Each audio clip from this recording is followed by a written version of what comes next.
Alright guys, I am back with my review of WWE Survivor Series 2013. And starting with the pre-show kickoff, we got the judges. I always call them judges, they're not judges, the panel of experts. Foley, Booker T, and Bret Hart. The first match is Miz versus Kofi Kingston. Miz shakes Kofi's hand before the match. The match itself was good, I thought. These guys worked hard out there. Kofi rolls Miz up, Miz reverses it, gets the win. And then afterwards, Miz tries to shake Kofi's hand, and Kofi slaps him in the face. So I don't think Kofi turned heel or anything. I think Miz is still the heel. But it was like, you screwed me over, so I'm going to slap you in the face. It was one of those types of things. But yeah, I'm sure Miz is still the heel, but why even do the handshaking thing? Because it is confusing. A lot of people were confused by this, so why even do it?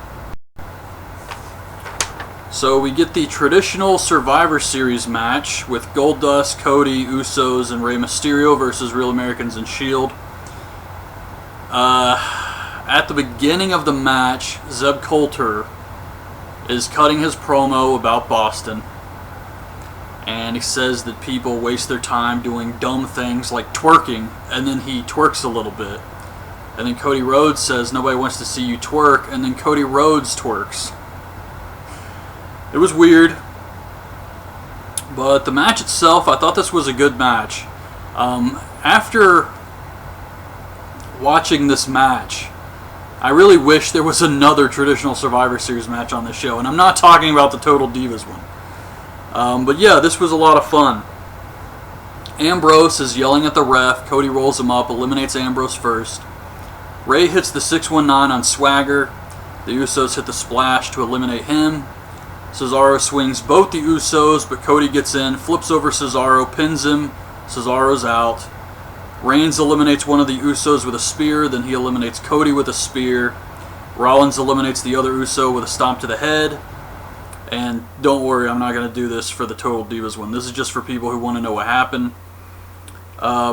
Rey gets Rollins in a pin, eliminates him. Reigns eliminates Goldust with a spear. Rey goes for the 619 on Reigns, but gets speared. And Reigns wins. That was it. And like I said, it was a good match, but the entire purpose of this match was to build up Roman Reigns as a badass. That was it. He eliminated 4 out of the 5 guys. So I did enjoy the match, but yeah, they were clearly trying to push Roman Reigns when they put this together. Triple H and Stephanie tell Randy Orton to go out there and prove he deserves to be the face of the WWE. And I thought it was really interesting how much shorter Kane is when he's not wearing his boots. Then we get Curtis Axel versus Big E for the Intercontinental title. This was a decent match, better than I expected. Big E hits the big ending for the win. Afterwards, he cuts a promo full of cheap pops. But Michael Cole did wish Dynamite Kid well in his recovery. He recently had a stroke, and I thought that was a classy move by WWE. AJ Lee is giving her team a motivational speech backstage. Then we get the cast of Total Divas versus Team AJ. And Eva Marie got booed. This made me happy. The match itself was... This was another match that was better than I expected, honestly. I thought it was decent. It comes down to Nikki, Natalya, and JoJo against Tamina and AJ. And Tamina's beating down Nikki, and she runs and knocks Natalya off the apron. Doesn't even bother with JoJo. But the fans wanted JoJo. She gets in, and she wasn't bad, but it's really hard to tell because all she did was sell. She didn't really do a lot. So JoJo gets eliminated, and it comes down to AJ and Natalya, and AJ taps to the sharpshooter. But it was decent. Then backstage, Randy Orton tries to buddy up to the referee in his match later, but the ref's not buying it. Alright, so Ryback comes out, and he calls the panel of Hart, Foley, and Booker T cowards. And now he's saying he's not a bully. He was just calling himself a bully on SmackDown. But he issues another open challenge, and Bald Mark Henry accepts. And when Bald Mark Henry first came out, my initial reaction was somehow this man made himself scarier. But after watching the match, I don't feel that way. I feel like he looks more like a comedy character, like Brodus Clay or something like that. So, yeah, I gotta say I miss the hair. But Ryback's not afraid of Mark Henry. So that was good. Henry hits the World's Strongest Slam for the win, and in my opinion, this match was pretty bad. Cena versus Del Rio for the world title. They're in Cena's hometown. People still don't like him. Cena hits the AA for the win, and that was it. I thought this match was pretty boring. The match was actually okay. It wasn't that bad, but it didn't interest me personally. So I really didn't care about this one. We see Santino and R-Truth playing with action figures backstage. Los Matadores, Fandango, and John Laurinaitis come up to watch. I definitely popped for this. Seeing John Laurinaitis again. Then we get Punk and Bryan versus Luke Harper and Eric Rowan. Bryan hits the flying knee on Rowan. Punk hits the GTS on Harper for the win. It was a good match.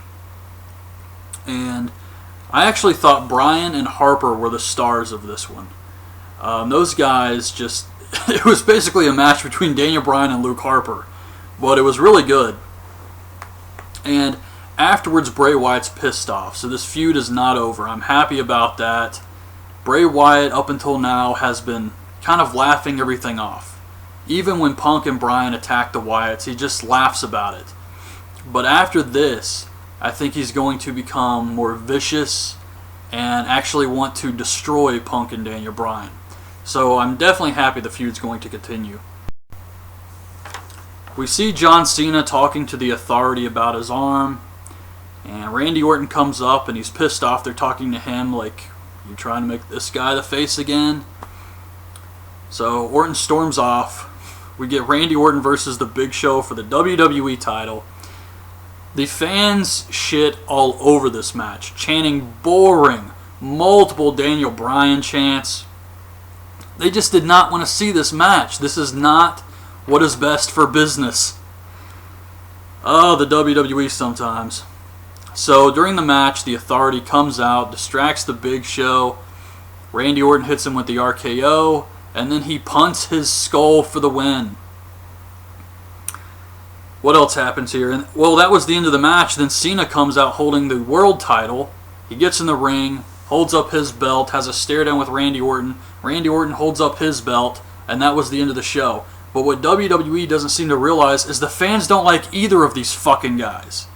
This is how you end the show? Like, this is supposed to get me excited? A Cena versus Orton feud? Are you fucking kidding me? So this was complete garbage.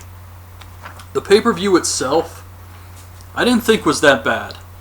I know some people are already shitting all over this one, but I actually thought the pay-per-view was decent. For one of their biggest shows, no, it wasn't that good.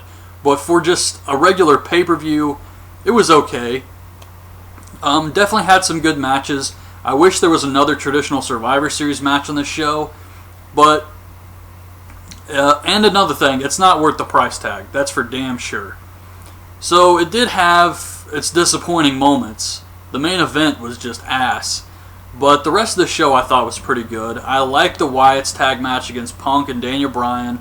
The Survivor Series match, even the Total Divas Survivor Series match I thought was okay. So the match was decent. But they really have to step this up.